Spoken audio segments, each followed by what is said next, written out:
ห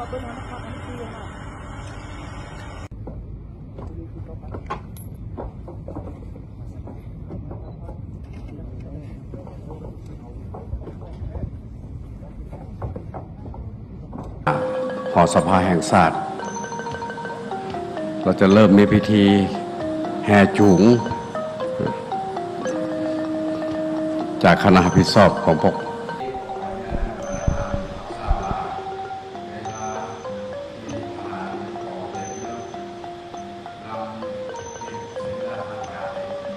ต่อการสูญเสียครั้งยิ่งใหญ่และจากไปของการนำขั้นสูงภาครัฐอย่างบ่มีวันหวนกลับคืนมา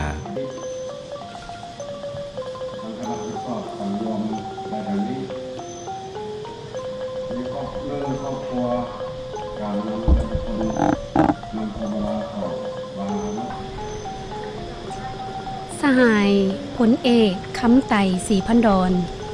อดีตประธานคณะบริหารงานศูนย์กลางพรรคอดีตประธานประเทศนักปฏิวัติอาวุโสของพรรคประชาชนปฏิวัติลาวได้ถึงแก่มรณกรรมในเวลา 10:30 ของวันที่ 2 เมษายน 2025ด้วยโรคชรารวมอายุได้102 ปี สหายพลเอกคำไต่ศรีพันดรเป็นหนึ่งในการนำหุ่นทำอิฐของพรรคเฮาท่านเป็นผู้นำหน้าในการจัดตั้งปฏิบัติแนวทางเปลี่ยนแปลงใหม่6ด้านมีหลักการในเวลาแห่งความโศกเศร้าเสียใจและความอาลัยอาวรณ์อย่างสุดซึ้งนี้ทั่วภาคทั่วรัฐทั่วกำลังประกอบอาวุธพนักงานสมาชิกพรรคและทั่วปวงชนลาวทั้งชาติจงหันความเศร้าสลดใจและความอาลัยอาวรณ์หักต่อสหายพลเอกคำไต่ศรีพันดรให้กลายเป็นการกระทำตัวจริงสามัคคีกันเป็นปึกแผ่นแน่นหนาอ้อมข้างคณะบริหารงานศูนย์กลางพรรคเสริมขยายมูลเสื้ออันสง่าองค์อาจแน่นหนาอ้อมข้างคณะบริหารงานศูนย์กลางพรรคเสริมขยายมูลเสื้ออันสง่าองค์อาจของชาติและของพรรคเด็ดเดียวเหนียวแน่นพันขยายแนวทางเปลี่ยนแปลงใหม่ของพรรคสู่ลวงเลิกสืบต่อบูรณะระบอบประชาธิปไตยประชาชนลาวก้าวขึ้นตามจุดหมายสังคมนิยมภาพที่ทุกท่านเห็นในปัจจุบันนี้คือขบวนนำหน้าพิธีเคลื่อนศพเข้าสู่หอพระเมรุนำหน้าโดยคณะพระเถรานุเถระซึ่งมีพระสงฆ์จำนวนหลายประดับพวงมาลาและธงชาติ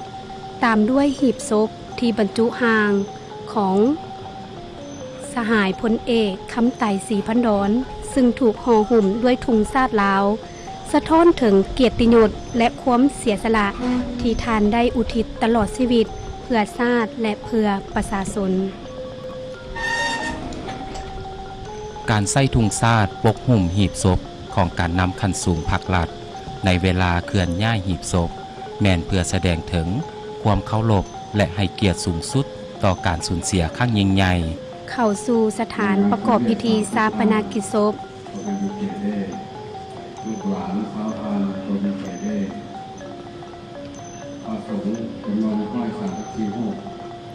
นี่แม่นขบวนกองเกียรติยศ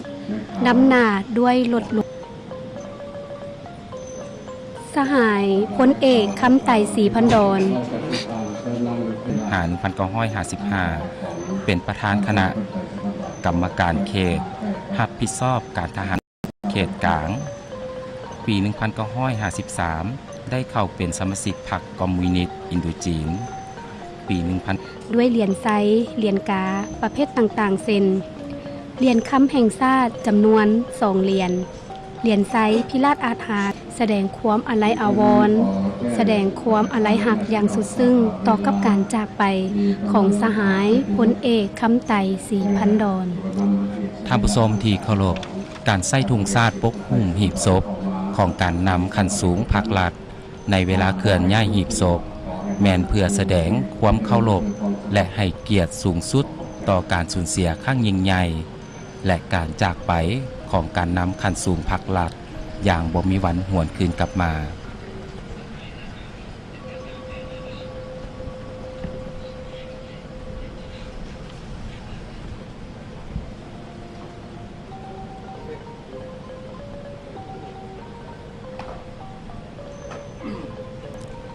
หลังจากที่กองเกียรติยศนำหีบศพเข้าไปยังหอพระเมรุจะได้ยังอ้อมหอพระเมรุ3 รอบแล้วนำหีบศพขึ้นตั้งอยู่เทิงหอพระเมรุกองเกียรติยศจะได้เอาธงชาติออกจากหีบศพและจะได้เฮียนเซินท่านนางเวียงทองศรีพันดรต่างหน้าครอบครัวประธานคำไต่ศรีพันดรหับธงชาติบัดนี้หีบศพ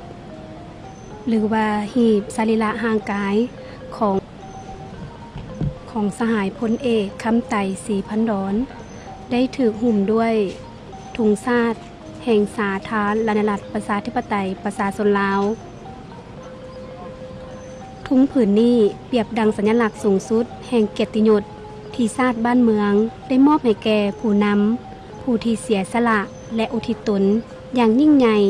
ตลอดชีวิตสีแดงทั้งผืนทุงคือเลือดเปรียบเสมือนอ้อมกอดของแผ่นดินแห่งสาธารณรัฐประชาธิปไตยประชาชนลาวที่โอบอุ้มทานทั้งผืนแผ่นดินนี้ด้วยความเคารพรักอย่างสุดซึ้งต่อกับการจากไปของสหายพลเอกคำไต่ศรีพันดร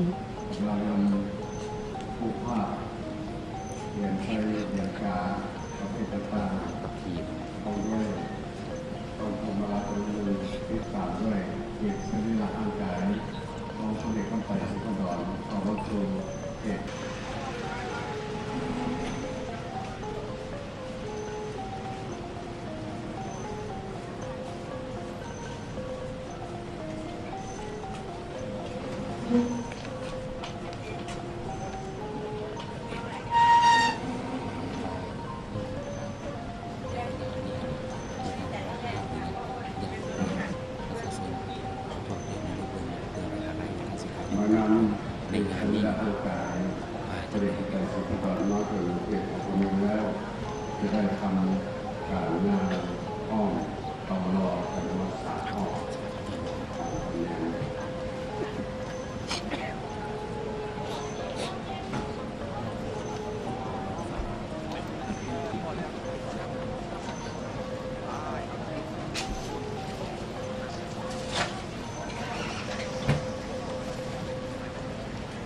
ท่านผู้ชมที่เคารพตอนนี้กองเกียรติยศได้นำหีบศพอ้อมหอพระเมรุ3 รอบแล้วจะนำหีบศพขึ้นตั้งอยู่เทิงหอพระเมรุ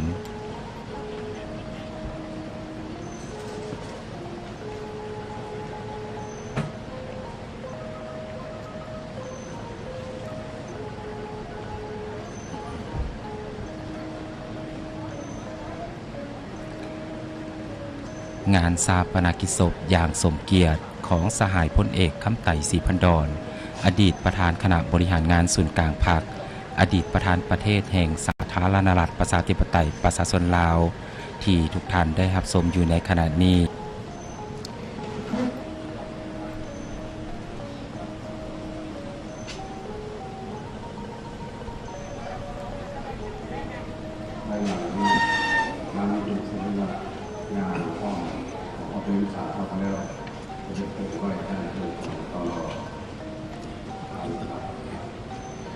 เมื่อหีบสรีระห่างกายถูกวางลงอย่างสง่างามณแทงหอพระเมรุขบวนทั้งหมดก็จะสงบนิ่งและพร้อมใจกันเพื่อกาเกียมเข้าสู่พิธี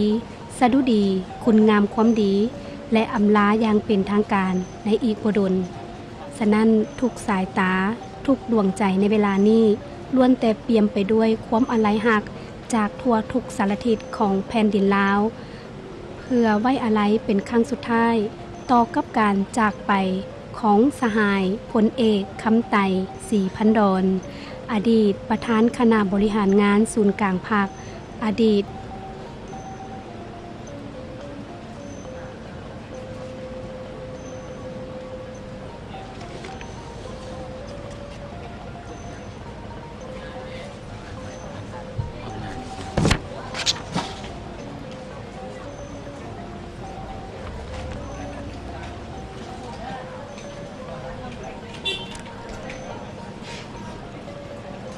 ากวางมีศิลาไว้ตรงนี้เอาไว้แล้วกำลังจะเกิดจะได้ทำการ ตอนนี้กองเกียรติยศเอาธงชาติออกจากหีบสรีระห่างกายของสหายพลเอกคำไต่ศรีพันดรถัดจากนั้น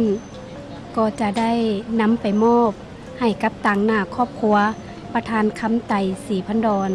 ซึ่งแมนทานนางเวียงทองศรีพันดรจะได้รับธงชาติจากกองเกียรติยศ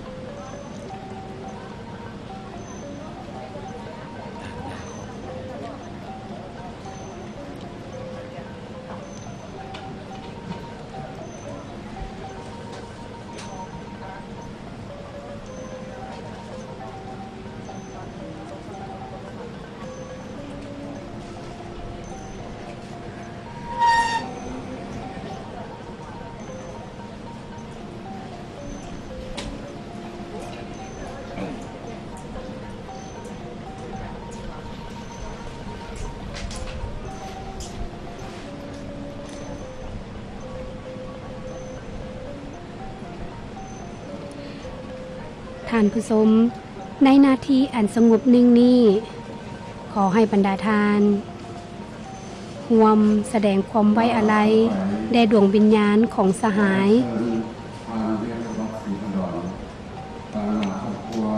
พลเอกคำไต่ศรีพันดรด้วยจิตใจเปี่ยมด้วยความเคารพรักและความกตัญญู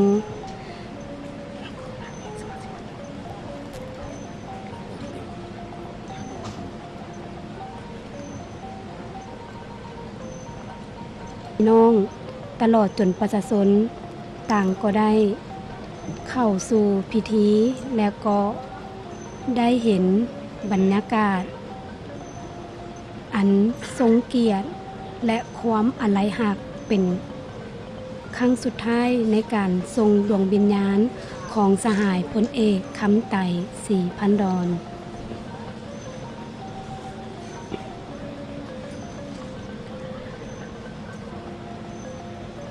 สหายสอนไซศรีพันดรกรรมการกรมการเมืองศูนย์กลางภาคนายกรัฐมนตรีพร้อมด้วยครอบครัวของประธานคำไต่ศรีพันดร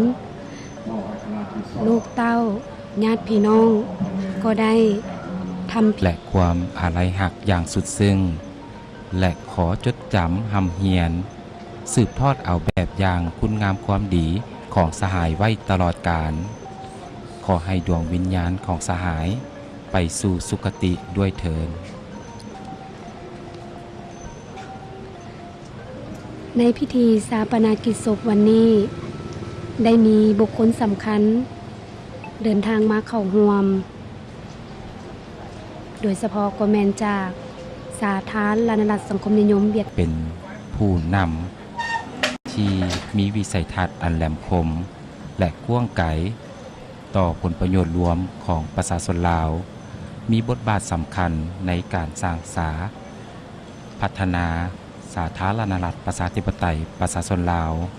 เป็นบุคคลที่สำคัญในประวัติศาสตร์การเมืองของลาวและมีบทบาทในการสร้างสาพัฒนาประเทศชาติบรรดามูลเสื้อและภารกิจอันสูงส่งล้ำค่าที่สหายได้นำพาซี่นำเพื่อจัดตั้งพันธขยายเข้าในชีวิตและเวียกงานตัวจริงสุ่มใส่สร้างให้มีบาทก้าวขยายตัวใหม่ชีวิตการเป็นอยู่ของประชาชนได้รับการปรับปรุงดีขึ้นสหายพลเอกคำไต่ศรีพันดรอดีตคณะบริหารงานศูนย์กลางพรรคอดีตประธานประเทศแห่งสาธารณรัฐประชาธิปไตยประชาชนลาวลูกหักอันประเสริฐของปวงชนลาวทางชาติจงไปสู่สุคติด้วยเถิดท่านผู้ชมที่เคารพท่านกำลังเห็นอยู่นี่คือหอพระเมรุสถานที่อันศักดิ์สิทธิ์ซึ่งได้จัดสร้างขึ้นเพื่อเป็นสถานที่ประกอบพิธีฌาปนกิจศพอันสมเกียรติแด่การจากไปของสหายพลเอกคำไต่ศรีพันดรด้วยเกียรติยศสูงสุดแห่งท่านบุญ